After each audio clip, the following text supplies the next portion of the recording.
গ্রামের নাম উত্তরপুর। শান্ত, সবুজে ঘেরা এক ছোট্ট গ্রাম। সেখানে আছে একটি মাটির রাস্তার পাশে ছোট দোকান, সবাই বলে রফিকের দোকান।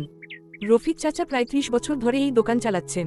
বাঁশের তৈরি ছাউনির নিচে রাখা কাঠের তাকগুলোতে পাওয়া যায় বিস্কুট, মুড়ি, তেল, নুন, সাবান থেকে শুরু করে ছোটখাটো ওষুধ পর্যন্ত সবকিছু। দোকানের সামনে একটি পুরনো বেঞ্চ। দুপুরবেলা গ্রামের লোকজন কাজ শেষে সেখানে বসে চা খায়, গল্প করে, রাজনীতি থেকে শুরু করে জমির খবর আলোচনা করে।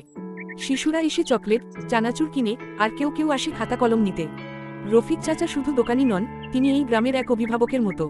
কারো বাড়িতে কিছু দরকার হলে রফিক চাচাকে বললেই হয়, তিনি দোকান বন্ধ করে দিয়ে সাইকেল নিয়ে হাজির হয়ে যান। গরিবের কাছ থেকে কখনো টাকা না নিলে কিছু বলেন না, টাকা পরে দিস বলেই হেসে ফেলেন। একদিন গ্রামের একটি শিশু, নাম লাবু, জ্বর নিয়ে কাঁপছিল। ওর বাবা শহরে, মা দিশেহারা। রফিক চাচা নিজে ওষুধ এনে দিলেন, গরম পানি দিয়ে মাথা পুচিয়ে দিলেন। শুধু পণ্য নয়, রফিকের দোকান ছিল মানুষের ভরসার জায়গা। তবে সময় বদলাচ্ছে, পাশের হাইওয়ের ধারে বড় দোকান হয়েছে।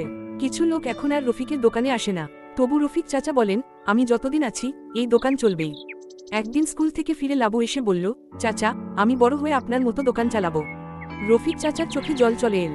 তিনি মাথায় হাত বুলিয়ে বললেন, দোকান চালাবি ঠিক আছে, কিন্তু মানুষের পাশে থাকবি, সেটাই বড় কথা। রফিকের দোকান শুধু একখানা দোকান নয়, সেটা ছিল একটি সম্পর্কের জায়গা, এক টুকরো হৃদয়ের গল্প। এই ছোট দোকানে লুকিয়ে ছিল গ্রামের মানবিকতা আর ভালোবাসার আসল রূপ।